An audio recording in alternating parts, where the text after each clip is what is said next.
اهلا بيكم مستمعينا مستمعي اذاعه علشان بلدنا. معاكم آية طارق وحلقه جديده من برنامجنا وبرنامجكم طعم الحياه. وحلقه النهارده حلقه مختلفه زي كل مره، وبنتكلم عن السياسه. ومعانا النهارده استاذ محمود ناصر الدين، محلل سياسي، وهيكلمنا عن الربيع العربي وعن الثورات اللي حصلت في البلاد العربيه. اهلا بيك يا محمود. اهلا وسهلا، ازيك يا آية؟ الله يسلمك. مبدئيا محمود، ايه رايك في الثورات اللي حصلت في البلاد العربيه؟ والله يا آية، الثورات اللي قامت في الوطن العربي هي ثورات كلها قامت ثورات سلمية، وقامت علشان تغيير ونحو حياة او الافضل. تمام. نحو حياة ديمقراطية افضل او مناخ ديمقراطي سليم. تمام. ممكن نقولها ثورات سلمية والغرض منها التغيير للافضل او نحو مستقبل افضل في البلاد العربية. تمام.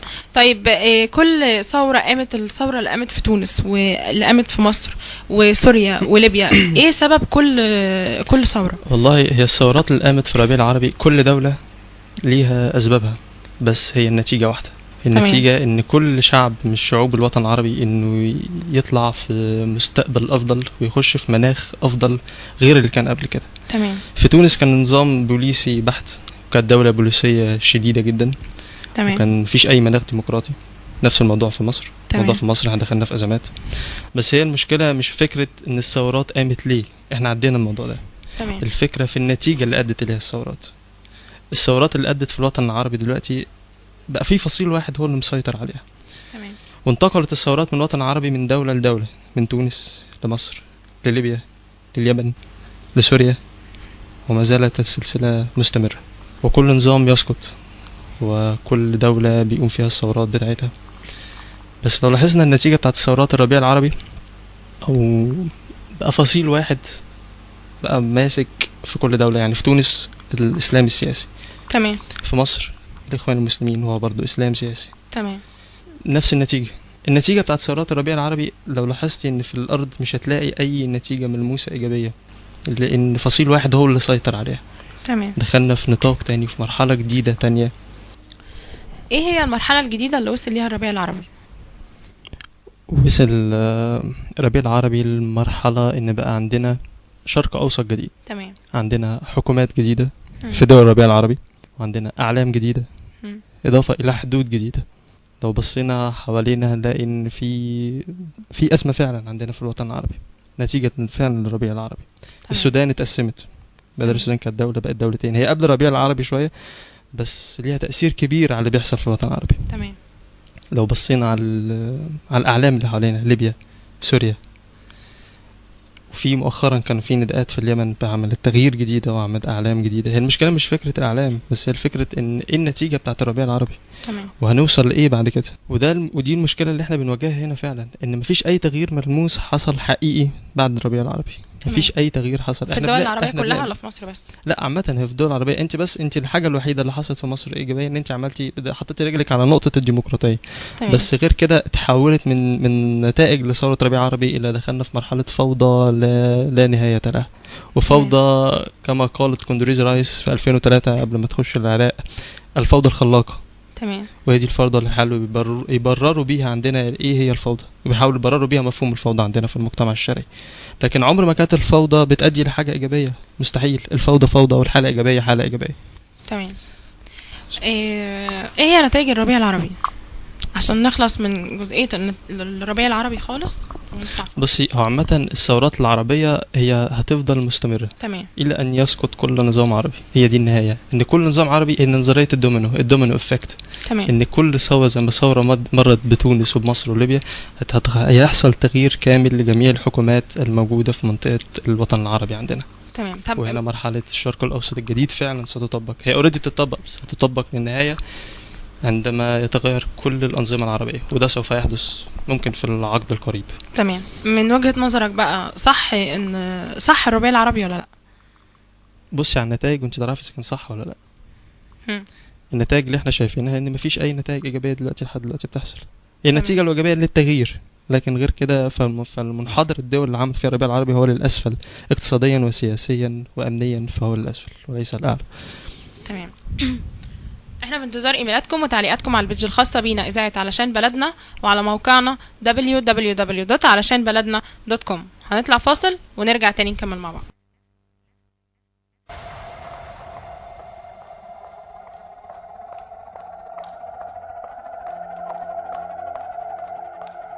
إذاعة علشان بلدنا، حرية، مهنية، مصداقية، الصوت الحقيقي لمعنى الحرية، الصوت الحقيقي لمعنى الحرية، مش مجرد شعار.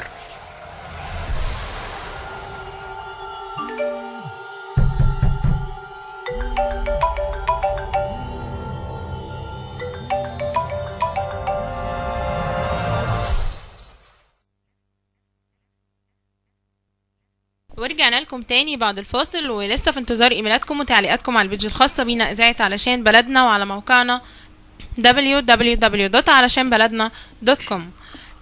لسه مستضيفين معانا محمود، محلل سياسي، وبنتكلم عن الأزمات في الدول العربية. الأزمة في سوريا. الأزمة في سوريا هي عادي زي اللي حصل في مصر وحصل في كل الوطن العربي، إن في شعب عايز تغيير، تمام، وعايز يغير الحكومة بتاعته، وعايز يغير النظام اللي هو قاعد فيه. ده كل ده مفيش مشكلة. تمام. المشكلة إن الموضوع تفاقم جامد قوي، والموضوع وصل لمرحلة إنه أصبح معقد بشكل كبير. تمام. بقى عندنا دلوقتي بقى في طرفين، نظام ومعارضة. المعارضة مش متفقة. تمام. في نظام قوي، النظام القوي ده بيدعمه قوة خارجية قوية، إيران، روسيا، الصين، زائد إن في زي حزب الله في لبنان، دعم عسكري. كل دول بيعملوا دعم عسكري، دعم سياسي، دعم اقتصادي. فالموضوع بقى صعب. ده بيدعموا النظام في سوريا اللي هو نظام بشار الأسد.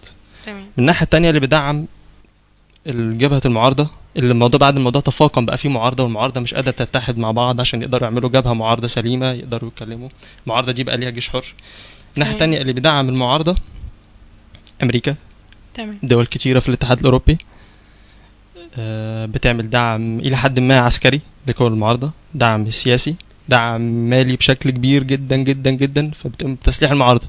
فتحول الموضوع داخل سوريا من ناس عايزة تعمل تغيير لحرب أهلية فوق ما انت متخيلة. تمام. ودموية فوق ما انت، يمكن أكتر من 70,000 واحد توفوا في استشهدوا أو ماتوا في الحرب في الثورة في سوريا. والتطورات اللي ممكن تحصل ليها الأزمة، التطورات اللي ممكن تحصل فيها، المفروض ان في اجتماع في اسمه جنيف الثاني، ده اللي هيبتدي يحصل ما بين الدول اللي احنا قلناها دي ذكرناها دي كلها، تمام، زائد الحكومة السورية، ودي اللي هتشوف النتيجة اللي جاية بعد كده.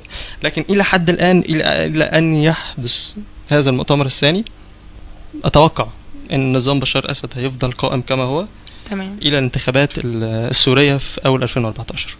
يعني الأزمة من رأيك إنها هتفضل موجودة لحد 2014؟ إن الدعم الروسي هو الدعم الصيني هو من الجانب الآخر الدعم الأمريكي والأوروبي هو المعارضة.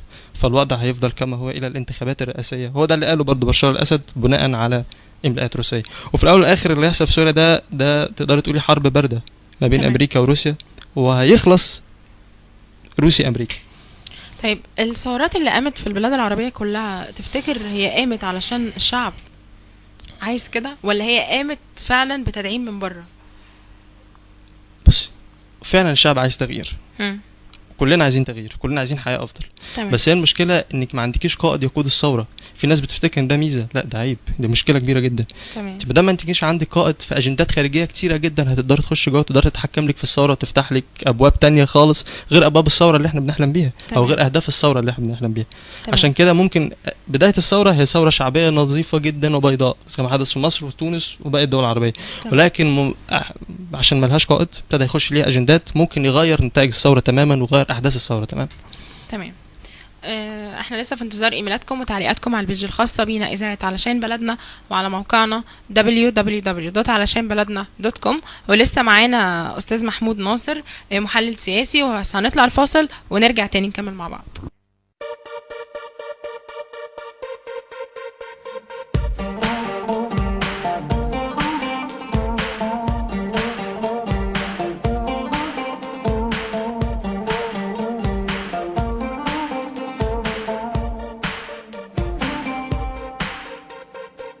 اتعودنا نقدم لك كل الجديد، اتعودنا نكون مختلفين، اخترنا نكون مميزين بفكرنا، بأسلوبنا، بأعمالنا وبرامجنا.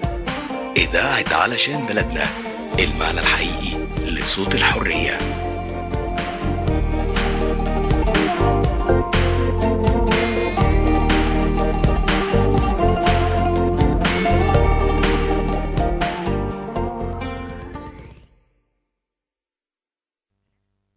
ورجعنا لكم تاني بعد الفاصل، ولسه مكملين مع بعض وبنتكلم عن الربيع العربي ولسه معانا أستاذ محمود ناصر الدين، محلل سياسي. وعايز أسألك ايه دور المجتمع العربي في سوريا او في أزمة سوريا؟ بص يا آية، هو دلوقتي الوطن العربي كل دولة بقى ليها المشاكل والأزمة بتاعتها، فالنظرة مختلفة تماما عن قبل كده. تمام. بقت كل دولة منغمسة تماما في الأزمة بتاعتها. تمام. بس هنلاقي ان الدول اللي مركزة قوي في أزمة سوريا هنلاقي الدول اللي ما عندهاش أزمات اقتصادية وسياسية. تمام. السعودية، قطر بالتحديد. تمام. هنلاقي ان قطر مدعمة جدا المعارضة بشكل كبير جدا، وكذلك السعودية. من ناحية تانية بتختلف ما بين دولة ودولة في الوطن العربي على حسب هي رؤيتها للثورة السورية ازاي. في ناس شايفة ان الثورة السورية دي مؤامرة فعشان كده ما بتدعمهاش، في دول شايفة كده فعشان كده ما بتدعمهاش، دول عربية. في دول شايفة زي السعودية؟ لا السعودية شايفة انها ثورة وعايزة وبتدعم المعارضة جدا وبتدعمها بشكل كبير جدا، هي وقطر بالذات. قطر حتى دور قطر بقى غريب جدا بالنسبة للوطن العربي وبالنسبة للمجتمع الدولي. هي قطر عايزة توصل ليه؟ المساعدات الكبيرة اللي بتقدمها قطر للدول اللي عانت في الربيع العربي، مصر، تونس، تمام، سوريا مؤخرا. هي قطر عايزة توصل ليه بالظبط؟ هل عايزة تاخد تاخد الوطن العربي الدولة العربية رقم 1 في المنطقة؟ هل عايزة تبقى الدولة اللي تحمل الريادة العربية مرة أخرى في المنطقة؟ تمام. عايزة تاخد الريادة من مصر؟ ده أسئلة كتيرة جدا بتخص موضوع قطر بالذات. ايه مصلحتها في الدعم القطري كل اللي بيحصل في الثورات العربية. تمام. لكن من ناحية تانية مصر اوقات انا بقيت مستغرب الاجندة المصرية بالذات في التعامل مع الازمة السورية. اوقات بحس انها فعلا معارضة جدا اللي بيحصل وعايزة الثورة تنجح وواقفة معاه، ومن ناحية تانية بتقول احنا عايزين مصلحة الشعب السوري. تمام. اجابة دبلوماسية جدا مش محددة الاجندة بتاعتها رايحة فين بالظبط، فدي لحد ذاتها مشكلة. بس انت عندك ازمة برضه، نقول احنا عندنا في الوطن العربي كل دولة عندها الازمة بتاعتها. دوليا انت عندك دور، نخش في دور المنظمات. عندك المنظمات اللي ماسكه الموضوع ده، الامم المتحده وجامعه الدول العربيه. الامم المتحده وجامعه الدول العربيه ومجلس التعاون الخليجي والى حد ما الاتحاد الاوروبي كمنظمه الاتحاد الاوروبي الايو. تمام. فالامم المتحده والاتحاد الاوروبي عملوا مبعوث مشترك اسمه الاخضر ابراهيمي، كان قبله فيه كوفي عنان وفشل بعثته كان مبعوث عربي اممي في سوريا، وبعد كده الاخضر ابراهيمي، وما زالت المباحثات مستمره. تمام. لكن الى حد ما فيش اي خطوه فعليه تقدر تقوم بيها المنظمات غير ان هي شكل دبلوماسي قوي، بتحاول تساعد اللاجئين، تحاول تدي مساعدات إنسانية ومساعدات مالية إلى حد ما للمواطنين السوريين الموجودين في قلب سوريا ذات نفسها، أو بتحاول تساعد المواطنين اللاجئين اللي على الحدود التركية واللبنانية والأردنية. أنت شايف أن الإخوان المسلمين قادرين على الحكم في مصر؟ هقولك على حاجة. الإخوان المسلمين بقالهم تقريبا حاجة 80 سنة موجودين في مصر ومعانا هنا في الخامة المصرية بتاعتنا. تمام.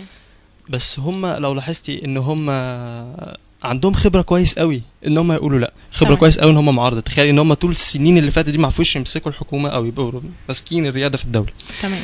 هم طول حياتهم في المعارضه، يعارضوا جمال عبد الناصر، السادات، مبارك في البرلمان، ازاي حكومه تعملي كذا، ازاي رئيس الدوله تقول كذا. فهم عندهم خبره كويسه قوي ان هم يقولوا لا.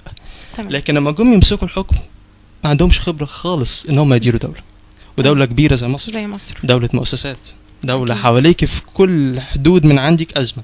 ليبيا فيها أزمة وتأثر على الحدود بتاعتك، السودان عندك فيها أزمة، وعندك مؤخرا موضوع حلايب وشلاتين، وعندك أزمة النيل، وعندك إن السودان بقت دولتين، جنوب السودان وشمال السودان، ده إيه في حد ذاته أزمة. وعندك الناحية التانية إسرائيل والأزمة في سوريا ولبنان. فعندك مواضيع كبيرة جدا، لازم حد يبقى عنده الخبرة الكبيرة اللي يقدر يكون دولة كبيرة زي مصر إن إزاي يعدي في سل الأزمات اللي حوالين مصر. تمام. يعدي فيها بأمان.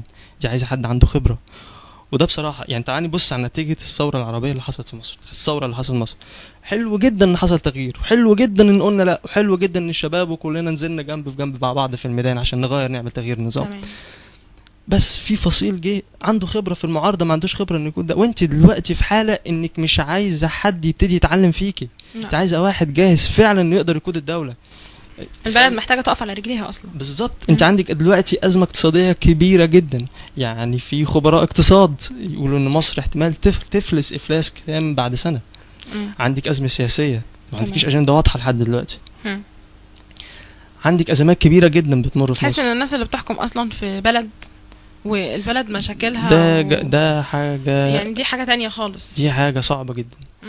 انك تدي ناس تقول تصريحات ومسؤولين يطلعوا يقولوا تصريحات ان احنا عايشين في دوله ديمقراطيه والحياه جميله والحياه الاقتصاديه زي الفل ومش عارف. من ناحيه تانية انزلي شوف الواقع، انزلي شوف المواطن بيقول ايه، هتشوفي ان نسبه البطاله زادت اكتر ما هي كانت موجوده.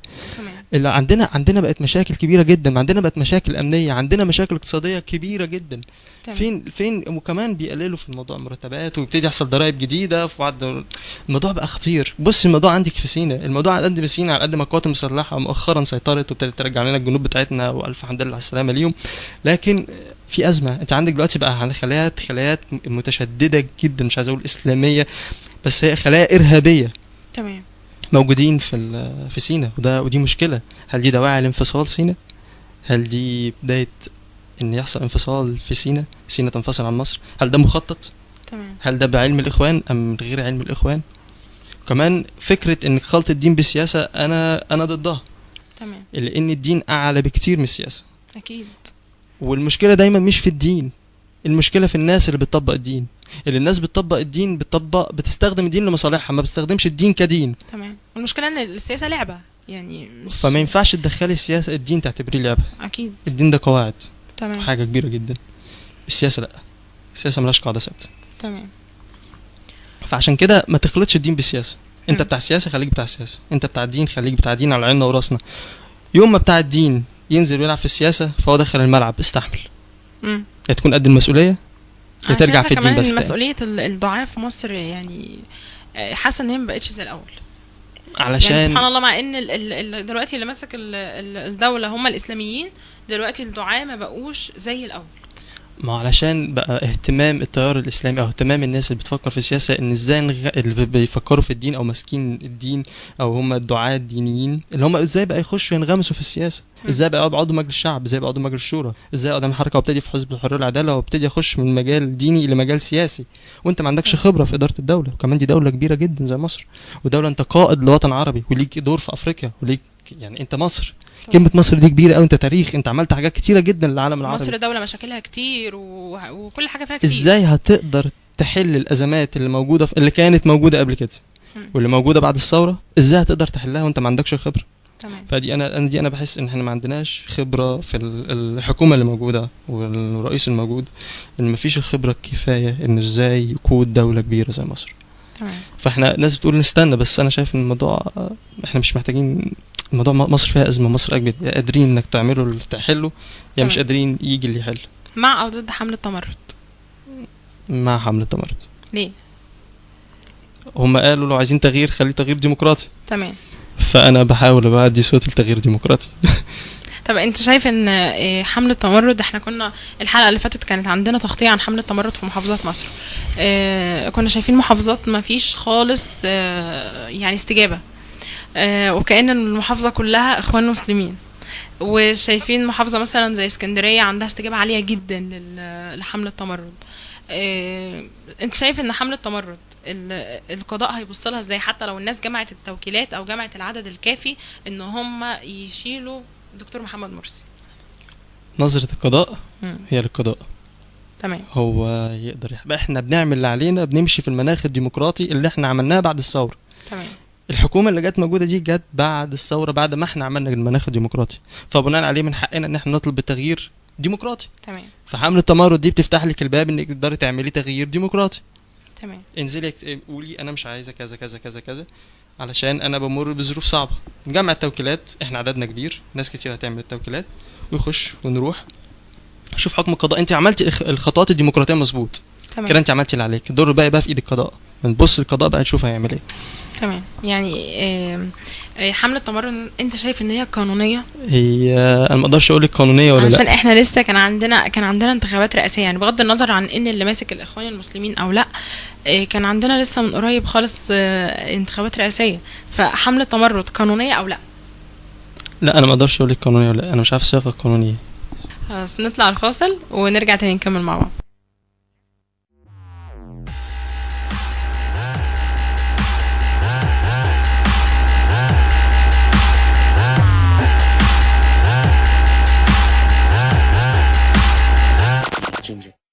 أقوى البرامج، أقوى المذيعين، أروع الأغاني على إذاعة علشان بلدنا.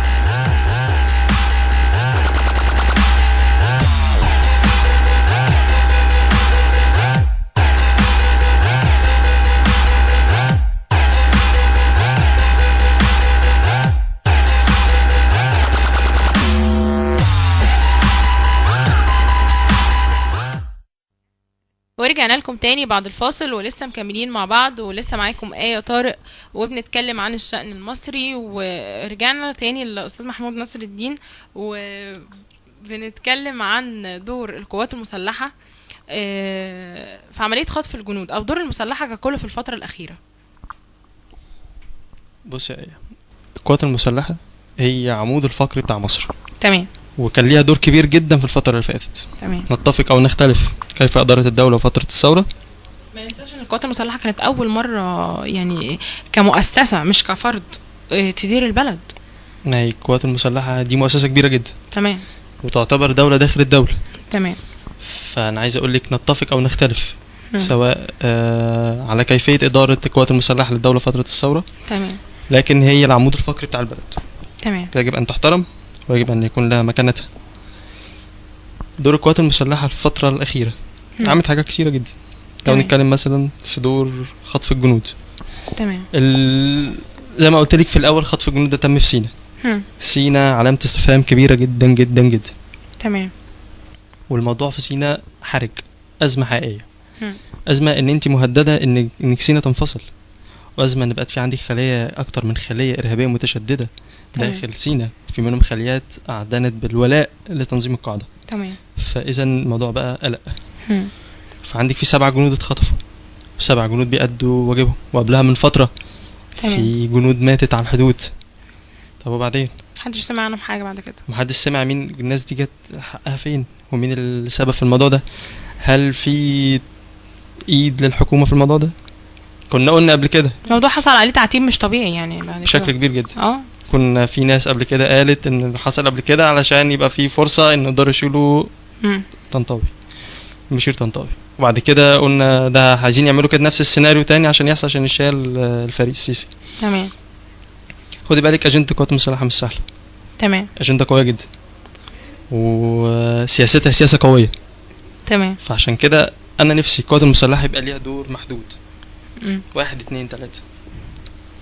انت تمسكي بلدك، اعملي فيها التنمية فيها مظبوط، في نفس الوقت انت معاكي دور قوات مسلحة قوي بيحميكي.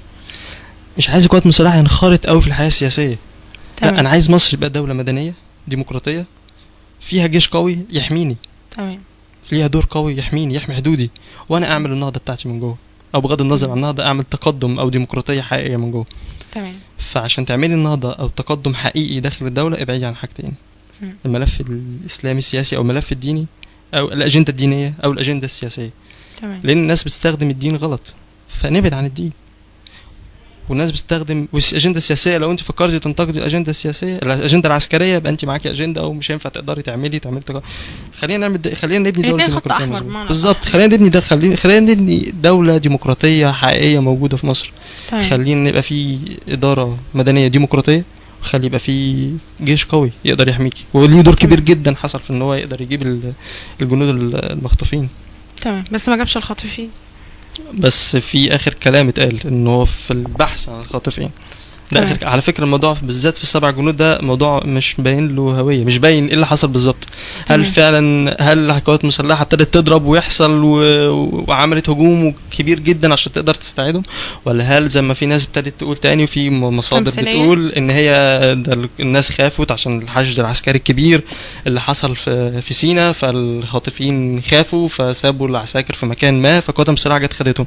العمليه لسه فيها علامات استفهام، فالموضوع مش باين لحد دلوقتي. فممكن بكره هيبان اكتر، الايام الجايه هيبان الموضوع اكتر بقى عامل ازاي. ايه اقصى حد دور القوات المسلحه في الفتره الجايه ممكن يكون ايه؟ هو في الفتره الحاليه انا بحس ان دور القوات المسلحه هي معارضه غير مباشره. بيعارض بشكل غير مباشر وبيحفز الناس. لا، هو مش بيحفز الناس هي اللي عندها رغبه في نزول القوات المسلحه. هو يعني انا بحس ان الخطابات بتاعت السيسي فيها يعني فيها حاجه للناس انا معاكم يعني. هي دي طبيعتك، ما هي فعلا قوات مسلحه. قوات مسلحه ايه؟ طب ما احنا كنا ده في الجيش وانا في الجيش وده في الجيش وخرجنا، هي اجنده مننا واحنا منها، هي دي قوات مسلحه، ده الجيش. تمام. يعني اي جيش في العالم كده، اي جيش في كل العالم كده. ايران قويه ليه وعماله تتكلم بصدر مفتوح احنا هنعمل نووي عشان جيشها وعندها تقدر تعمل نووي. اسرائيل نفس الكلام، امريكا نفس الكلام. احنا جيشنا مش قل، احنا جيشنا جيش قوي جدا واحنا منخرطين من الجيش ده. فعشان كده انت دايما بتحسي ان هو عشان كده الناس عايزه الجيش. تمام. الأزمة في مصر ككل بقى ومشاكل مصر وحكم الإخوان ممكن مصر تاخد قد إيه وقت علشان ترجع تاني تقف على رجليها؟ ده الإجابة دي في إيد الدكتور محمد مرسي بصراحة. يعني بغض النظر يعني هم موجودين، لو الإخوان المسلمين هم اللي بيحكموا مصر، ممكن مصر تاخد قد إيه علشان تقف على رجليها ولا مش هتقف أصلا بالوضع ده؟ ما أعتقدش إن يبقى ليها وقفة. ولو الإخوان المسلمين مشوا الوضع هيبقى مستقبل هيبقى حلو. ولو الإخوان مشوا واتغيرت الحكومة واتغير رئيس الدولة كمان، ممكن يمشوا بعد ال4 سنين ولا قبل كده يعني. خلينا نكون صريحين مع بعض. هي حملة تمرد، هي حملة إيجابية بتحاول تعمل تغيير. تمام. لكن على ما أعتقد الموضوع مش هيمشوا بحملة تمرد، هيفضلوا قاعدين 4 سنين إذا ما كملوش بعد كده كمان. ده إذا ما كملوش أصلا بعد ال4 سنين. خلصت حلقتنا النهاردة، كنت معاكم آية طارق على مدار ساعة، وكان معانا أستاذ محمود ناصر محلل سياسي. استنوني الحلقة الجاية إن شاء الله. السلام عليكم.